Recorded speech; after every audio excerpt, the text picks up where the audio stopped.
mendengar agenda sidang dalam menghadirkan saksi-saksi dari pemohon. Kita dari pemohon ini sudah 2 orang yang kita hadirkan. Dalam keterangan saksi tadi yang kita hadirkan adalah bahwa di dalam penangkapan itu tidak ada surat penangkapan maupun penahanan yang diberikan oleh pihak keluarga. Yang kedua adalah dari keterangan saksi juga bahwasanya selama ini penduduk di situ mata pencahariannya adalah untuk penambangan, jual beli emas maupun mengolah menjadi emas, sehingga emas itu menjadi lempengan, itulah yang dia jual beli. Nah kemudian saksi terakhir yang mengatakan bahwa adanya itu tentang operasional yang dilakukan masyarakat di situ selama ini baik-baik saja, dan hakim juga tadi mengatakan bagaimana tentang pengolahan ini yang dilakukan oleh masyarakat, aman-aman saja kah? Aman.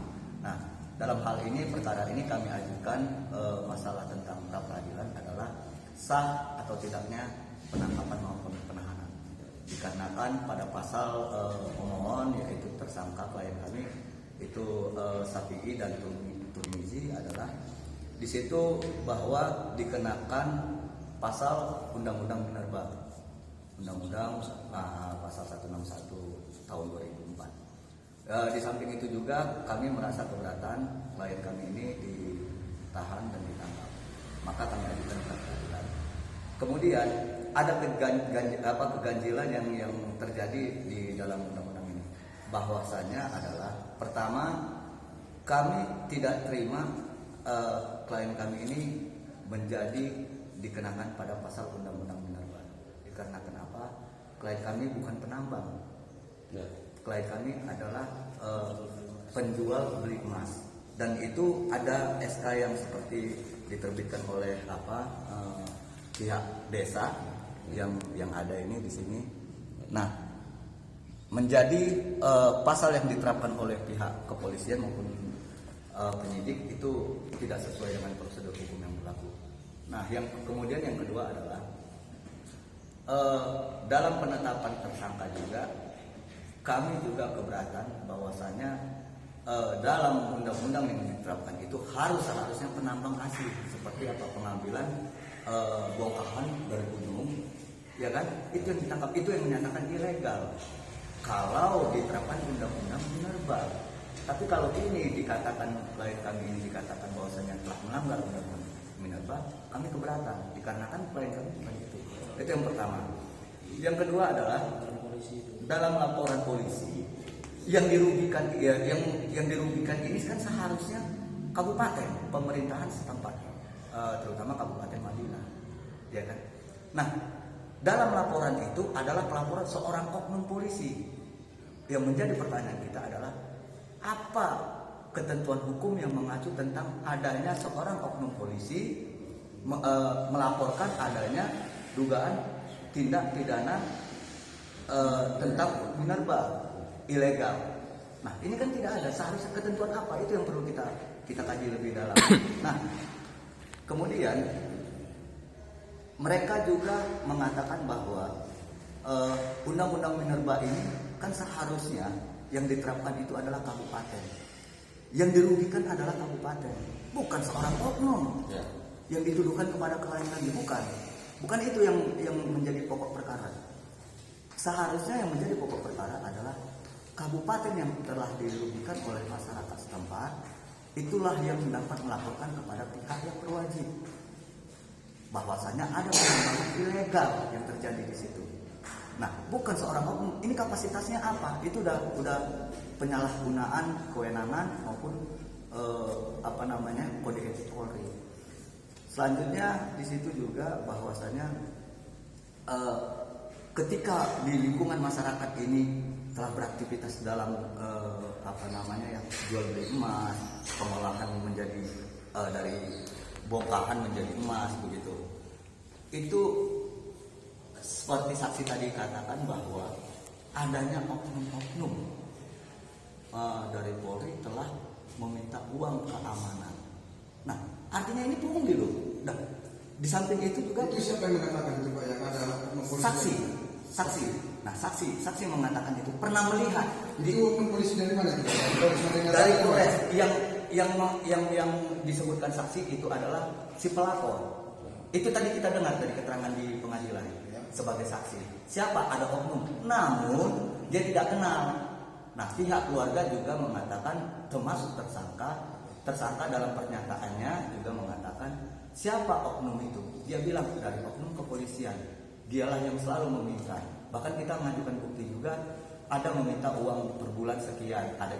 Bukti kita ada juga di situ sekitar 1.500.000 sebelum Lebaran, 2 hari sebelum Itu Lebaran. suatu tempat penjualan beli yang masuk ya Pak? Ya di rumah lokasi klien kita yang ditangkap itu. Sekarang gini Pak, di dalam pengadilan tadi Pak, dalam sidang tadi Pak, ada nggak diajukan ini sebagai kuasa hukum bahwasanya bukan klien kita saja yang melakukan penjualan beli di Madinah Natal? Kenapa tidak ditangkap itu? Ya, itu sudah kita ajukan di gugatan, bahkan rekan kita juga ada di sini. Ada. Kenapa yang ditangkap hanya klien kami? Kenapa tidak? Menjadi pertanyaan besar adalah penyidik tidak melakukan pengembangan terhadap perkara klien kami ini. Seharusnya melakukan pengembangan, tangkap itu siapa penambang. Nah, mulai dari pembeli baru tangkap penambang, ini tidak ada. Jadi harapan Bapak ini untuk kepada kepolisian untuk penjual beli ini dari klien Bapak ini, bagaimana? Harapan kami kepada Majelis Hakim Pengadilan Negeri Mandiri Natal ini adalah berdasarkan undang-undang ini menurut kami tidak sah. Jadi harapan kami adalah untuk segera dibebaskan dalam putusan ini. Itu harapan kami. Kalau untuk permintaan kepada kepolisian yang seperti tadi apa itu Pak? Ya, permintaan kami kepada kepolisian bahwasanya semoga terapkanlah hukum dengan ketentuan hukum yang berlaku. Ya, boleh saya tambahin. Bahwasanya kami tegaskan sekali lagi di sini ya, bahwasanya penerapan hukum yang telah diberikan pihak kepolisian kepada klien kami sebagai tersangka penambangan ilegal adalah tidak benar. Bahwasanya yang bersangkutan adalah seorang pengusaha jual beli emas di kalangan masyarakat, di mana di situ tidak ada pengolahan, tidak ada apa, ya, sama seperti penjual-penjual emas yang ada di pinggiran pasar. Yang mana di tiap kota juga ada, ya kan? Ya, intinya ada kadar emas dibeli, kan begitu. Nah, untuk pihak kepolisian juga kami berharap ya, kedepannya sebelum melakukan tindakan-tindakan yang seperti ini, hendaknya juga memberikan himbauan terlebih dahulu kepada masyarakat, memberikan peringatan baik dengan pemerintah, kan begitu, berdampingan. Ini tidak ada selama 10 tahun berjalan, ya.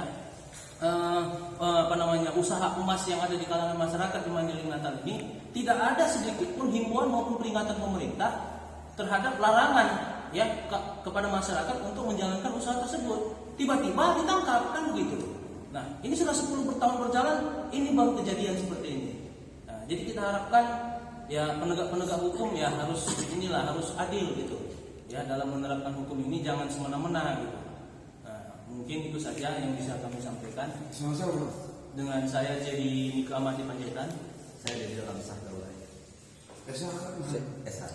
Satu lagi Pak, untuk oknum, boleh kita katakan itu kan pungli Pak. Iya. Tindakan apa yang selanjutnya akan Bapak lakukan kepada oknum polisi ini? Ya mungkin kalau ada kesempatan ke depan nantinya mungkin kita akan berkoordinasi dengan pihak Polda Sumut ya, untuk dalam arti kata bisa menertibkan ini atau menindaklanjuti masalah ini, karena menurut kami ya hanya bagian Polda Sumut maupun di Propam yang bisa menindaklanjuti tindakan-tindakan oknum polisi yang nakal seperti ini ya, tanda kutip ya begitu. Jika terbukti mereka akan ditindak oleh pihak Polda Sumut nantinya ke depan. Mungkin seperti itu. Ya, terima kasih Pak. Terima kasih Pak.